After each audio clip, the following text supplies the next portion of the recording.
सङ्क्रमितको रूपमा रहेको जुन चाहिँ कोरोना भाइरस अथवा कोभिड-19 ले यतिखेर विश्व नै आक्रान्त बनाएको बेला नेपाल पनि अछुतो रहन सकिन, किन भन्दाखेरि नेपालमा पनि यतिखेर पछिल्लो समय चाहिँ दिन प्रतिदिन कोरोना भाइरस सङ्क्रमितको सङ्ख्या चाहिँ बढिरहेका छन् भने त्यसैगरी मृतकको सङ्ख्या पनि बढिरहेका छन्। यस विषयमा एकदमै जुन चाहिँ सरकारी निकाय, त्यसैगरी विभिन्न स्वास्थ्य क्षेत्र, विभिन्न चाहिँ योसँग सम्बन्धित निकायहरू पनि यतिखेर निकै नै चाहिँ लागि परेका छन्। अब कोरोना भाइरसलाई कसरी निर्मूल पार्न सकिन्छ अथवा नेपाली जनतालाई कसरी सुरक्षित राख्न सकिन्छ, नेपाललाई कसरी सुरक्षित राख्न सकिन्छ, सङ्क्रमितको सङ्ख्यालाई कसरी घटाउन सकिन्छ, यो भाइरसबाट कसरी बच्न सकिन्छ, आफ्नो जनतालाई, आफ्नो देशलाई कसरी योबाट सुरक्षित बनाउन सकिन्छ, अथवा स्वास्थ्यको दायरालाई कतिको फराकिलो पार्ने हो, अथवा चाहिँ PCR परीक्षणदेखि लिएर जनताको स्वास्थ्यलाई अब कसरी चाहिँ सुरक्षित बनाउन सकिन्छ भन्ने विषयमा पनि यतिखेर देशका प्रधानमन्त्रीदेखि लिएर विभिन्न स्वास्थ्य विज्ञहरू पनि यतिखेर जुन चाहिँ प्रधानमन्त्री निवास बालुवाटारमा छलफल गर्दै हुनुहुन्छ। आज केही निचोट अथवा केही निष्कर्ष उहाँहरूले पक्कै पनि निकाल्नुहुनेछ देश र जनताका लागि, र जनताहरू पनि अब चाहिँ प्रधानमन्त्रीले जुन खालको चाहिँ कार्यक्रम योजना बनाउँदै हुनुहुन्छ र जनस्वास्थ्यविदहरूसँग छलफल गरिरहनु भएको छ। अब भने केही जनताले कोरोना भाइरसबाट चाहिँ एकदमै दुःख नपाउला, अथवा चाहिँ कोरोना भाइरस सम्बन्धी अथवा यो कोरोना भाइरससँग लड्नको लागि अब फेरि केही गर्लान् सरकारले, अथवा अहिले जति गरिरहेका छन् अब योभन्दा पनि एकदम सशक्त तरिकाले, सशक्त ढङ्गले केही गर्ला भन्ने अब जनतामा झिनो आशा पलाएको छ। हामी प्रदेश नम्बर 1, 2, 3, 4, 5, 6, 7 सम्मै हामी विभिन्न प्रदेशमा सङ्क्रमितको सङ्ख्या के छ, अवस्था के छ, त्यहाँको सरकार के गरिरहेका छन्, स्थानीय सरकार, प्रदेश सरकार, त्यसै गरी सङ्क्रमित व्यक्तिहरूको अवस्था के छ, त्यसै गरी परीक्षणको दायरा बढाएका छन् या छैनन्, PCR को अवस्था के छ, त्यहाँका चाहिँ जनताहरू के भन्छन्, निषेधाज्ञा जारी गरेको छ या छैन, त्यसै गरी विभिन्न ठाउँमा चाहिँ फेरि पनि लकडाउन गर्ने भन्ने चाहिँ समाचारहरू पनि प्राप्त भएको छ। के छ त्यहाँको अवस्था लगायतको विषयमा हामी कुराकानी गर्न को लागि यतिखेर हाम्रा संवाददाता हामी प्रदेश नम्बर 1 मोरङतर्फ जान्छौँ। कुमार खड्का प्रत्यक्ष टेलिफोन लाइनमा जोडिनु भएको छ। कुमारजी, हजुर सर, के छ यतिखेर प्रदेश नम्बर 1 को अवस्था, कोरोना भाइरस सङ्क्रमित को चाहिँ अवस्था के छ, यो विषयमा हामीलाई जानकारी दिनुहोस् न। यस्तो सर, कस्तो छ भने अहिलेसम्म मोरङमा चाहिँ कोरोना सङ्क्रमणबाट मृत्यु हुनेको सङ्ख्या 2 पुगेको छ। हिजो सोमबार अपराह्नको समयमा विराटनगर 5 का 77 वर्षीय एक वृद्धको मृत्यु भएको थियो भने यस्तै गत बुधबार धरान स्थित बिपी कोइराला स्वास्थ्य विज्ञान प्रतिष्ठानमा उपचारका क्रममै मोरङको सुनवर्सी नगरपालिका वडा नम्बर 8 का 45 वर्षीय एक पुरुषको मृत्यु भएको थियो। यो सँगै अहिलेसम्म मोरङमा कोरोना सङ्क्रमणबाट मृत्यु हुनेको सङ्ख्या 2 पुगेको छ। यो प्रदेश नम्बर 1 कै सङ्ख्या हो। अहिलेसम्मको मृत्युको सङ्ख्या यो रहेको छ। त्यस्तै हिजो मात्रै मोरङमा नयाँ थप 46 जना कोरोना सङ्क्रमितहरू थपिएका छन्। 46 जना थपिएका मध्ये 22 जना विराटनगर महानगरपालिकाका रहेका छन् भने अन्य 22 जना रङ्गेली नगरपालिकाका रहेका छन् र 2 जना कटहरी नगरपालिकाका रहेको हामीले जानकारी पाएका छौँ। भनेपछि कुमारजी, जति पनि नयाँ सङ्क्रमितहरू थपिएका छन् अहिले उनीहरूको स्वास्थ्य अवस्था के छ, कहाँ राखिएका छन्, कसरी चाहिँ यतिखेर उनीहरूको स्वास्थ्य परीक्षण भइरहेका छन्, यो विषयमा पनि हामीलाई जानकारी दिनुहोस् न। हिजो थपिएका 46 जना कोरोना सङ्क्रमितहरू मध्ये रङ्गेली नगरपालिकाका 22 जना जो अहिले उपचारका लागि कोभिड अस्पताल लैजाने तयारी भएको हामीले जानकारी पाएका छौँ। ती 22 जना मध्ये पनि एकै परिवारका 14 जना रहेको हामीले जानकारी पाएका छौँ, जो पुष्टि पनि भइसकेको छ। ती सङ्क्रमित मध्येहरू अन्य 5 जना विद्युत प्राधिकरण रङ्गेली वितरण केन्द्रका रहेका छन्। त्यस्तै 3 जना जिल्ला अस्पताल रङ्गेलीका र 2 जना अस्पतालका प्राविधिक, 1 जना सहयोगी रहेको हामीले जानकारी पाएका छौँ। उनीहरू चाहिँ गत बुधबार सुनवर्सी नगरपालिका 8 का जो मृत व्यक्ति थिए 45 वर्षीय पुरुष, उनको कन्ट्र्याक्ट ट्रेसिङ गर्दा उनको कन्ट्र्याक्ट ट्रेसिङबाट 156 जनाको परीक्षण गरिएकोमा 22 जनामा कोरोना पुष्टि भएको हामीले जानकारी पाएका छौँ। उनीहरूको अहिले प्रादेशिक अस्पताल कोभिड अस्पताल विराटनगर घुम्न लगिएको हामीले जानकारी पाएका छौँ। भनेपछि कुमारजी, जस्तै यो 22 जना सङ्क्रमितहरूको सम्पर्कमा आएका, जस्तै आफन्तजन होला, साथी सङ्गी होला, अथवा उहाँहरू कुन कुन ठाउँमा जानुभयो होला, त्यसै गरी जानु भएको ठाउँको अथवा आफन्तहरूको चाहिँ पहिचान गरी यतिखेर स्वास्थ्य परीक्षण गराएका छन् या छैनन्?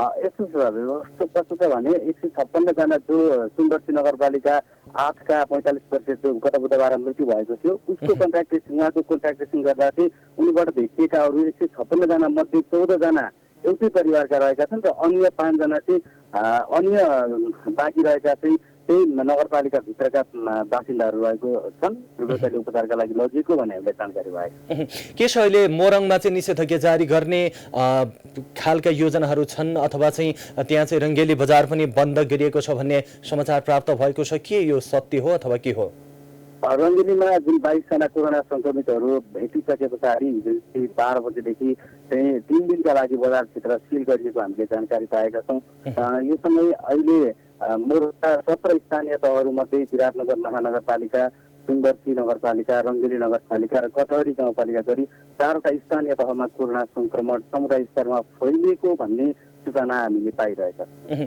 सरकारले जारी गरेको मापदण्ड कतिको चाहिँ हुन्छ नि पालन गरिरहेका छन् त्यहाँ पूर्वको अथवा चाहिँ प्रदेश नम्बर 1 मोरङको चाहिँ सर्वसाधारणहरूले यस्तो छ कस्तो छ भन्नुहुन्छ भने यो विषयमा चाहिँ सरकारले अब कोरोना संक्रमणबाट बच्नका लागि यसलाई न्यूनीकरण गर्नका लागि जुन आधारभूत कुराहरू आफूले प्रयोग गर्ने कुराहरू मास्क सेनिटाइजर यस्ता कुराहरूलाई प्रयोग भिडभाडमा नजानु अलिकति सामाजिक दूरी कायम गर्नु भन्ने यी सचेतनाका कुराहरू गरिरहँदा पनि नागरिक स्तरबाट भने त्यसको पालना नभएको चाहिँ पाइएको छ नागरिकहरू खुल्ला रूपले मास्कको प्रयोग नगरी हिँडिरहेको भिडभाड बजारहरू खुल्ला क्षेत्रमा चाहिँ भिडभाड बढिरहेको पाएका छौँ यद्यपि नागरिक आफै सचेत हुने यो कोरोना संक्रमण समुदायमा फैलिरहेको बेला नागरिक आफै सचेत हुने यो बेलामा नागरिकले चाहिँ सचेतना नअपनाएको देखिन्छ अहिले हो भनेपछि यसरी सचेतना नअपनाउँदाखेरि त्यहाँको स्थानीय प्रशासन त्यसै गरी स्थानीय सरकारहरूले त्यस्तो कुनै खालको कदम अथवा चाहिँ कारबाही गर्ने त्यस्तो खालको योजना अगाडि बढाएका छैनन् जब लकडाउन खुकुलो भयो लकडाउन खुकुलो भइसके पछाडि मानिसहरूको आवत जावत भयो त्यो क्रममा चाहिँ त्यतिखेर अहिलेसम्म जुन कोरोना संक्रमण समुदाय स्तरमा फैलिसकेको थिएन जब फैलिसके पछाडि पनि विभिन्न क्षेत्रहरू जहाँ अहिले संक्रमणको दर मोरङका विभिन्न पालिका स्तरमा बढेको छ ती स्थानहरूमा अहिले सिल गरिए तापनि लकडाउन फेरि थपिएको छ अन्य क्षेत्रमा हुने महानुभावहरू अन्य क्षेत्रमा हुने व्यक्तिहरूलाई चाहिँ हिँड्नुका लागि सहजै छ तर उनीहरूले जुन एउटा चाहिँ अपनाउनु पर्ने मास्क प्रयोग गर्नुपर्ने जस्ता कुराहरू छन् त्यो नगरेको अहिले पनि पाइरहेको छ यद्यपि प्रशासनले कडाइ भने गरेको छ जस्तै मास्कको प्रयोग नगरी हिँड्नलाई जरिवाना गर्ने यस्ता विभिन्न दण्ड सजाएका कुराहरू गरिराख्दा पनि नागरिक स्तरबाट ती कुराहरूलाई चाहिँ पालना भएको देखिएको छैन भनेपछि अन्तिममा तपाईँलाई एउटा मेरो प्रश्न छ कुमारजी जस्तै पूर्वमा पनि अथवा प्रदेश नम्बर 1 मा पनि यतिखेर सवारी साधनहरू चलेका छन् ती सवारी साधनहरूमा चाहिँ यतिखेर जति पनि सरकारले तोकेका चाहिँ विभिन्न खालका मापदण्डहरू जस्तै कोरोना भाइरसबाट बच्नको लागि जुन खालको चाहिँ मापदण्ड ल्याएका छन् ती सवारी साधनहरूले चाहिँ मापदण्ड पुरा गरेका छन् या छैनन् त्यसमा यस्तो छ जस्तो अहिले जिल्ला वाइजमा चाहिँ गाडीहरू चलिरहेका छन् जस्तै मोरङको हकमा मोरङको पूर्वी क्षेत्र उर्लाबारी त्यस्तै गरी पश्चिममा इटरीसम्म मोरङका गाडीहरू सञ्चालन छन् त्यसमा एक व्यक्ति एक सिटमा बसेर नै सार्वजनिक सवारीका साधनहरूमा यात्रुहरूले यात्रा गरिरहेको हामीले देखेका छौँ हस् जानकारीको लागि यहाँलाई धन्यवाद उहाँ हुनुहुन्थ्यो प्रदेश नम्बर 1 मोरङबाट हाम्रा प्राइम संवाददाता कुमार खड्का यतिखेर प्रदेश नम्बर 1 मोरङको अवस्था र त्यहाँ चाहिँ दिन प्रतिदिन बढिरहेको कोरोना भाइरस संक्रमित व्यक्तिको अवस्था त्यसै गरी त्यहाँको सरकारले खेलेको भूमिका त्यसै गरी त्यहाँका स्थानीय जनताले जुन खालको सरकारले आदेश जारी गरेको छ जुन मास्क लगाउनको लागि चाहिँ विभिन्न खालका मापदण्ड आफू सुरक्षित हुनको लागि मापदण्डहरू जारी गरेका छन् ती मापदण्डहरूलाई पनि अलिकति हेलचिक्राइ गरेको अवस्थाको विषयमा हामीलाई जानकारी दिनुभएको छ प्रदेश नम्बर 1 मोरङबाट हाम्रा संवाददाता कुमार खड्काले दर्शक पछिल्लो समयमा हामी जनता अथवा चाहिँ सर्वसाधारणहरूले पछिल्लो समय अलिकति हेलचिक्राइ गरेको कि सरकारले जुन खालको चाहिँ आदेश जारी गरेका छन् ती आदेशलाई पनि पालन नगरेको हो कि भन्ने यताकता सुन्न पनि आउँछन् र हामी विशेष गरी बाहिरतिर यसो हिँडडुल गर्दाखेरि पनि हामी देख्छौँ र रिपोर्टिङ अथवा कुनै कार्यक्रमतिर जाँदा पनि देख्छौँ हामी खुल्ला जुन चाहिँ मास्कलाई चिउँडोमा राखेर अथवा चाहिँ मास्क हातमा राखेर चाहिँ हिँडिरहेको एकदमै आफ्नो स्वास्थ्यको ख्याल नगरिकन एकदम भिडभाडमा एकदमै हुल बाँधेर चाहिँ बाहिरतिर घुमिरहेको हिँडिरहेको हामी देख्छौँ यसो नगर्नको लागि हामी प्राइम टाइम्स टेलिभिजन परिवारको हाम्रो अनुरोध छ। अब हामी 12 तर्फ लाग्छौँ। प्रदेश नम्बर 2 तर्फ श्रीकान्त गुप्ता यतिखेर प्रत्यक्ष टेलिफोन लाइनमा आइसक्नु भएको छ। त्यहाँको अवस्था, त्यहाँको चाहिँ यतिखेर संक्रमितको विषयमा प्रदेश नम्बर 2 को विषयमा जानकारी दिनको लागि। श्रीकान्तजी, हजुर सर, नमस्ते। के छ यतिखेर प्रदेश नम्बर 2 12 को अवस्था?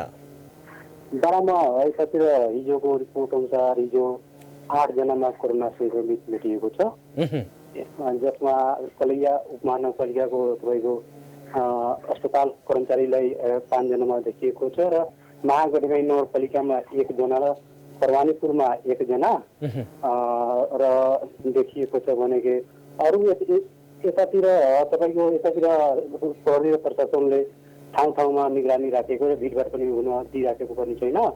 अनि हाट बजारमा जुन बजार पनि हिजो अस्ति खुलेको थियो, आज पूर्ण रूपमा एकदम ठप अवस्थामा रहेको छ र प्रहरी प्रशासनले यतातिर मास्क पनि नलगाउने, बाइक पनि चलाउने त्यस्तो मान्छेहरूले पनि कारबाही गर्दै अगाडि बढाएको पनि रहेको छ। श्रीकान्तजी, जस्तै जुन कोरोना भाइरस संक्रमित व्यक्तिहरूको स्वास्थ्य अवस्था कस्तो छ अहिले? अहिले यतातिर जुन संक्रमित व्यक्तिहरूको स्वास्थ्यको अवस्थाले सामान्य किसिमको रहेको छ। अनि तिनीहरूको एसएमएसमा कलैया त्यहाँ अस्पतालमा चाहिँ तिनीहरूको उपचार पनि भइरहेको छ। अनि जुन यतातिर समुदाय ठाउँहरूमा यतातिर कोरोना संक्रमणको यतातिर अलि कम मात्रामा सावधानी अप्नाइएको छ। बिना मास्कले बढी मान्छेहरू पनि हिँडडुल गरिरहेको छ। चौकचौरामा पनि मान्छेहरू एक अर्कासँग बढी सम्पर्कमा कुराकानी पनि गरिरहेको छ। अनि प्रहरी प्रशासन आउँदाखेरि सबै भागमभाग परि हुन्छ, तर पहिला यिनीहरूले अलिक जनचेतनाको कमीले गर्दा यस्तो गरिरहेको छ। भनेपछि त्यहाँ 12 अथवा प्रदेश नम्बर 2 भरिमा क्वारेन्टिनको अवस्था कस्तो छ? त्यतातिर क्वारेन्टाइनको अवस्था अहिले नगर्ने मात्रामा रहेको, लतापता जस्तो भएको छ। अनि यतातिर क्वारेन्टाइनमा पनि मान्छेहरू रहेको छ। अलि यतातिर समय समयमा यतातिर तिनीहरू राखेर बेडहरूको पनि अभाव रहेको छ। अनि खानपानी अलि त्यति राम्रो हिसाबले रहेको पनि छैन, त्यस्तो अवस्था रहेको छ। भनेपछि जुन त्यहाँको स्थानीय सरकार, प्रदेश सरकारले जनताको चाहिँ हुन्छ नि तपाईँको परीक्षणको चाहिँ दायरा बढाएका छन् या छैनन्, त्यसै गरी चाहिँ पिसिआरको चाहिँ प्रविधिबाट कोरोना परीक्षण गराएका छन् या छैनन्? अहिले यतातिर जुन यतातिर रहेको छ पिसिआर यस्तो प्रकारको परीक्षणको द्वारा अहिलेसम्म गराउनु भएको छैन। तर स्थानीयहरूमा अलिकति कानासुनी पनि भइरहेको छ कि सबै स्थानीयहरू मिलेर पिसिआर मसिन, कोरोना चेक गर्ने सबै मसिन आरडिटी चेक गर्ने त्यस्तो खरिद गरेर यतातिर 12 जिल्लामा अनि परीक्षण बढाउने खालको अहिले स्थानीयहरूमा कुराकानी भइरहेको छ। अनि अब यसपछि नगरपालिकाले आफ्नो सहयोगबाट एउटा 12 जिल्लामा त्यस्तो परीक्षणको लागि स्थापना गरेपछि अनि विस्तार राम्रो तरिकाले सजिलो परीक्षण हुने बताउनु भएको। हस्, जानकारीको लागि यहाँलाई धन्यवाद। उहाँ हुनुहुन्थ्यो हाम्रा प्राइम संवाददाता 12बाट श्रीकान्त गुप्ता। यतिखेर 12 को अवस्था र त्यहाँ चाहिँ संक्रमित जनताको स्वास्थ्य अवस्था, त्यसै गरी क्वारेन्टिनको अवस्था, सरकारले खेलेको भूमिकाको विषयमा हामीलाई जानकारी दिनुभएको छ। दर्शक, पछिल्ला दिनहरूमा चाहिँ कोरोना भाइरस संक्रमण भएका व्यक्तिहरूको संख्या बढिरहेका छन्। नेपालमा एकदमै पछिल्लो समय वात्तै संक्रमित व्यक्तिहरूको संख्या बढेसँगै एउटा त्रास भने छाएको छ नेपाली जनतामा, नेपाली सर्वसाधारणमा। कतै आफूलाई पनि कतै चाहिँ कोरोना भाइरस चाहिँ संक्रमण हुने त होइन भन्ने डर र त्रासले गर्दाखेरि यतिखेर नेपाली जनताहरू त्रासमा बाँचिरहेका छन्। सरकार पनि जसरी भए पनि जनतालाई सुरक्षित गर्नको लागि अथवा जनताको स्वास्थ्य सुरक्षित बनाउनको लागि सरकार पनि लागि परेका छन्। यतिखेर फेरि पनि हामी प्रदेश नम्बर 1 तर्फ नै लाग्छौँ। हाम्रा संवाददाता विकल रेग्मी प्रत्यक्ष टेलिफोन लाइनमा जोडिनु भएको छ। विकलजी,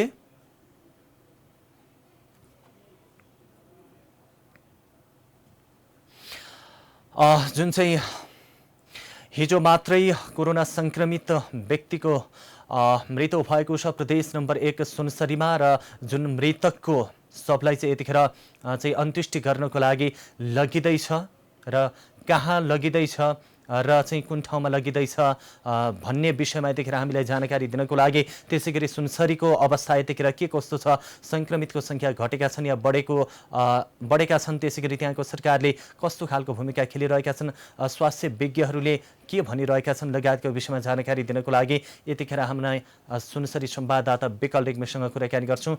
विकलजी, के छ यतिखेर चाहिँ जुन हिजो मात्रै मृत्यु भएको कोरोना भाइरस सङ्क्रमित व्यक्तिको लास अथवा चाहिँ शवलाई यतिखेर जुन चाहिँ अन्त्येष्टि गर्नको लागि लगिँदैछ भन्ने खबर हामीलाई प्राप्त भएको छ, के छ, कहाँ लगिँदैछ, कतिको सङ्ख्यामा अथवा कसले लगिँदैछ, यो विषयमा जानकारी दिनुहोस् न। हिजो कोरोना संक्रमणबाट मृत्यु भएका विराटनगर 5 का 77 वर्षीय पुरुषको चाहिँ सब नेपाली सेनाको बडी डिस्पोजल टोलीले लगिसकेको अवस्था छ। कोशी अस्पताल विराटनगरमा सोमबार दिउँसो मृत्युपछि कोरोना संक्रमण पोजिटिभ देखिएको पुरुषको लास व्यवस्थापनको लागि चाहिँ नेपाली सेनाले अहिले भूमिका निर्वाह गरिरहेको छ र नेपाली सेनाले उक्त शवलाई चाहिँ लगिसकेको अवस्था छ। भनेपछि के छ अहिले सुनसरीतिरको अवस्था के छ? सुनसरीमा हेर्ने हो भने अहिले समुदायमा कोरोना फैलिसके पछाडि सुनसरीमा रहेको दुई ठुला नगरपालिका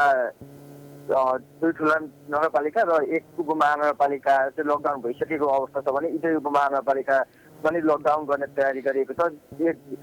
इनोवा जुन चाहिँ जिल्लाको सदरमुकाममा पनि लकडाउन गरिसकिएको छ। त्यसै गरी तुगको ठुलो सहर भनेर चिनिने धरान पनि अहिले लकडाउन गरिसकेको अवस्था छ भने डोबिना पनि आजदेखि 2 हप्ताको लागि लकडाउन घोषणा गरिसकेको अवस्था छ र अब इटरीमा पनि लकडाउन गर्ने कि भन्ने विषयमा चाहिँ सर्वदलीय र सर्वपक्षीय छलफल भइरहेको अवस्था छ। प्रकाश, भनेपछि जति स्थानमा लकडाउन गर्दैछन् त्यहाँका सरकारले त्यहाँका जनतालाई अति आवश्यक वस्तुको लागि भने के कस्तो व्यवस्था मिलाएको छ?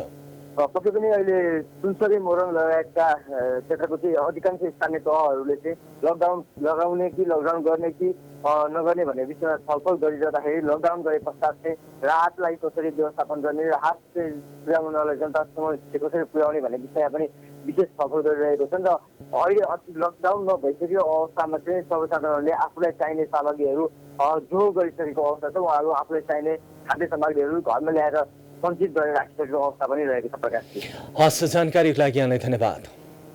उहाँ हुनुहुन्थ्यो प्रदेश नम्बर 1 सुनसरीबाट हाम्रो प्राइम संवाददाता विकल रेग्मी। यतिखेर सुनसरीको अवस्था, त्यसै गरी त्यहाँ चाहिँ विभिन्न सहरहरू विभिन्न नगरपालिका चाहिँ यतिखेर लकडाउन गर्ने अवस्थामा 2 साताको लागि लकडाउन गर्ने अवस्थामा चाहिँ रहेको भन्ने समाचार हामीलाई अथवा चाहिँ जानकारी उहाँले दिनुभएको छ। त्यसै गरी हिजो मात्रै जुन खालको चाहिँ एकजना कोरोना भाइरस सङ्क्रमित व्यक्तिको चाहिँ शव यतिखेर चाहिँ अन्त्येष्टि गर्नको लागि नेपाली सेनाले चाहिँ जुन ठाउँमा लगिसकिएको भन्ने विषयमा पनि हामीलाई जानकारी दिनुभएको छ।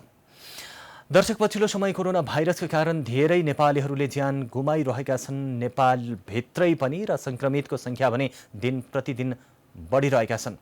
त्यसै गरी कतिपय ठाउँमा चाहिँ जसरी कोरोना भाइरस सङ्क्रमित व्यक्तिमा चाहिँ अलिकति लक्षण देखिने बित्तिकै त्यहाँ चाहिँ अथवा चाहिँ स्वास्थ्यकर्मी अथवा चाहिँ जुन चिकित्सकहरू, त्यसै गरी चाहिँ जुन अस्पतालमा पनि बेड नपाउने, त्यसै गरी अलिकति अपहेलना जस्तो व्यवहार गर्ने, अलिकति देखे पनि नदेखेको जस्तो गर्ने, त्यसै गरी उपचार गर्न अथवा चाहिँ औषधि दिनको लागि पनि अलिकति लापरवाही गर्ने जस्ता गुनासोहरू पनि हामीलाई प्राप्त भएको छ। विभिन्न प्रदेशको विभिन्न गाउँपालिका, विभिन्न नगरपालिका, विभिन्न क्षेत्रमा चाहिँ यस्ता खालका लापरवाहीहरू पनि रहेका छन्। यो विषयमा पनि तपाईँहरूले कुरा उठाउनु पर्यो भनेर हामीलाई धेरै चाहिँ विभिन्न प्रदेशका, विभिन्न जिल्लाका, विभिन्न स्थानीय तहका जनताहरूले फोन मार्फत हामीलाई उहाँहरूको गुनासो राख्नु भएको छ। हामी यतिखेर विभिन्न प्रदेशका हाम्रा संवाददाताहरूसँग हामी कुराकानी गरिरहेका छौँ। हामी प्रदेश नम्बर 5 तर्फ पनि लाग्छौँ, किन भन्दाखेरि प्रदेश नम्बर 5 मा पनि पछिल्लो समय निकै नै कोरोना भाइरस सङ्क्रमण व्यक्तिहरूको सङ्ख्या दिन प्रतिदिन बढिरहेका छन्। यतिखेर हाम्रा संवाददाता गुलाम अलीसँग कुराकानी गर्छौँ। गुलामजी, के छ यतिखेर प्रदेश नम्बर 5 को अवस्था के छ? सङ्क्रमित व्यक्तिहरूको चाहिँ के छ, सङ्ख्या बढिरहेका छन् अथवा घट्ने क्रम के छ? प्रकाशजी, कपिलवस्तुमा टोटल कोरोना संक्रमण संख्या 801 छन्। त्यसमध्ये 748 जना निको भएर घर फर्किसके छन् र अहिले पनि 53 जनाको उपचार भइरहेको फोकस पर्सन कुमार थापाले हामीले जानकारी दिनुभएको छ प्रकाशजी। भनेपछि कपिल वस्तुतिर यतिखेर क्वारेन्टिनको अवस्था के छ, पहिलाको जस्तै हो अथवा चाहिँ सुधार उन्मुख भएको छ? प्रकाशजी क्वारेन्टाइनमा अहिले मान्छेको संख्या दिन प्रतिदिन कम भइरहेछ। अहिले मेन समस्या छ कि साथी समुदाय स्तरमा पनि कोरोना फैलिरहेको छ। अझ भर्खर एउटा न्युजमा आयो एउटा भैँसी काट्ने मान्छेलाई पनि कोरोना पोजिटिभ देखियो र एउटा चावल बेच्ने मान्छेलाई पनि कोरोना पोजिटिभ देखियो। यसले गर्दा अहिले मेन समस्या यस्तो यो भएछ कि अहिले समुदाय स्तरमा कोरोना दिन प्रतिदिन बढिरहेछ। त्यसै कारणले आज हिजो नै तपाईँको 320 जनालाई तपाईँको कोरोना परीक्षा गरेर पठाइएको छ प्रकाशजी। भनेपछि गुलामजी यतिखेर सीमा नाकाको अवस्था के छ? सीमा नाका बन्द हुँदा पनि अहिले पनि किनभने कपिलवस्तुको सीमा नाका तपाईँ 93 किलोमिटर खुल्ला भएको छ। यसले गर्दा पनि मान्छेहरू आवाज बोर्डर बन्द भए पनि मान्छेहरू लुकीसुकी आउने क्रम अहिले पनि जारी छ प्रकाशजी। भनेपछि स्थानीय जनता त्रासित भएका छन् होला अथवा चाहिँ त्यहाँका चाहिँ विभिन्न खालका सरकारी निकायले चाहिँ अब जनताको स्वास्थ्य परीक्षणलाई बढाएका छन् या छैनन्? तपाईँ भर्खर मेरो अहिले जिल्ला प्रमुखसँग कुरा गर्दाखेरि भोलि तपाईँको दसैँ स्थानीय पालिकाका प्रमुखलाई बोलाएर अब कपिलवस्तुलाई कसरी गर्ने यसको बारेमा भोलि मिटिङ गर्ने र लकडाउनको स्थिति पनि आउन सक्छ भर्खर जिल्ला प्रमुख देवनाथ पौडेलले बताउनु भयो प्रकाशजी। हस्, जानकारीको लागि यहाँलाई धन्यवाद। उहाँ हुनुहुन्थ्यो प्रदेश नम्बर 5 कपिल वस्तुबाट हाम्रो प्राइम संवाददाता गुलाम अली। यतिखेर कपिल वस्तुको अवस्था र त्यहाँको सीमाको अवस्था र त्यहाँ चाहिँ संक्रमितहरू दिन प्रतिदिन बढिरहेका छन्, तर त्यहाँका सरकार त्यहाँका प्रदेश सरकारले भने कुनै पनि त्यस्तो खालको योजना अथवा चाहिँ कोरोना भाइरसलाई जितेर अझै पनि अगाडि जानुपर्छ भन्ने खालको कुनै पनि योजना नल्याएको, जे पनि जुन खालको चाहिँ पहिलाको नै योजनाहरू कार्यान्वयन भइरहेको भन्ने विषयमा हामीलाई जानकारी दिनुभएको छ हाम्रा कपिलवस्तु संवाददाता गुलाम अलीले। दर्शक, यहाँहरूको ठाउँमा, यहाँहरूको गाउँमा, यहाँहरूको प्रदेश, यहाँहरूको जिल्ला र यहाँहरूको स्थानीय ठाउँमा पनि यतिखेर कोरोना भाइरस संक्रमित व्यक्तिहरू नहोला भन्न सकिन्न। त्यसैले तपाईँ आफै सजग हुनुपर्छ र अरूलाई पनि सचेत गराउनको लागि तपाईँको आफ्नो प्रयासले गर्दाखेरि एउटा सिङ्गो समाज, सिङ्गो देश, सिङ्गो घर अथवा तपाईँको परिवार बस्न सकिन्छ।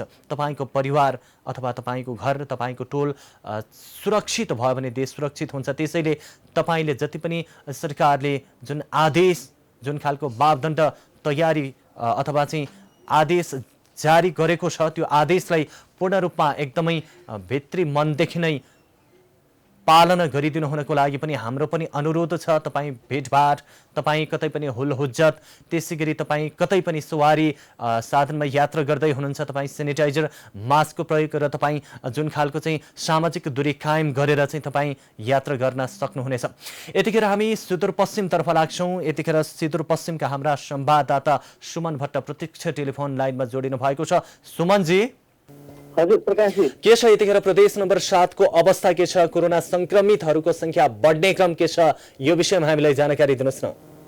धन्यवाद प्रकाशजी। अहिले सुदूरपश्चिम प्रदेशमा जम्मा पिसिआर परीक्षण 37,930 जनाको पिसिआर परीक्षण गर्दाखेरि 4658 जना संक्रमित भएको अवस्था छ भने 3276 जना निको भएर घर गएको अवस्था छ प्रकाशजी। त्यसै गरी अहिलेसम्म कञ्चनपुरमा मात्रै मृत्यु हुनेको संख्या अछाम जिल्लामा 1, बझाङ जिल्लामा 2, बाजुरा जिल्लामा 2 र कैलालीमा 4 गरी 9 जनाको मृत्यु भएको छ प्रकाशजी। भनेपछि यसरी कोरोना भाइरस संक्रमित व्यक्तिहरूको मृत्यु भइरहँदा र संक्रमित व्यक्तिहरूको संख्या बढिरहँदा स्थानीय सरकार, प्रदेश सरकार र त्यसै गरी विभिन्न जति पनि यो कोरोना भाइरससँग सम्बन्धित निकायहरूले कस्तो खालको चाहिँ योजना, कस्तो खालको कदमलाई अझ प्रभावकारी ढङ्गले सुदूरपश्चिम प्रदेशमा बढाउँदैछन्? यो अहिले सुदूरपश्चिम प्रदेशमा विशेष गरी कञ्चनपुर जिल्लामा कोरोनाको संक्रमण एकदमै रेड जोन भनेर मान्न सकिन्छ। यसै क्रममा चाहिँ अहिले स्थानीय सरकारले कञ्चनपुर भीमदत्त नगरपालिकाको मातहतमा रहेको वडा नम्बर 13, 12 र 17 लाई पूर्णतया सिल गरेको अवस्था छ। हिजो मात्रै अहिलेसम्म कञ्चनपुरमा 579 जनाको संक्रमित भएको छ, जसमध्ये 495 जना डिस्चार्ज भएको अवस्था छ।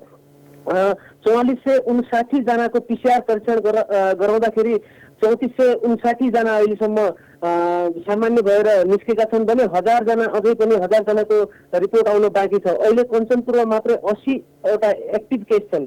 प्रकाशजी, भनेपछि जुन कञ्चनपुर अथवा कैलालीको सीमा नाकामा आवत जावत के छ, ठप्प छ अथवा के छ?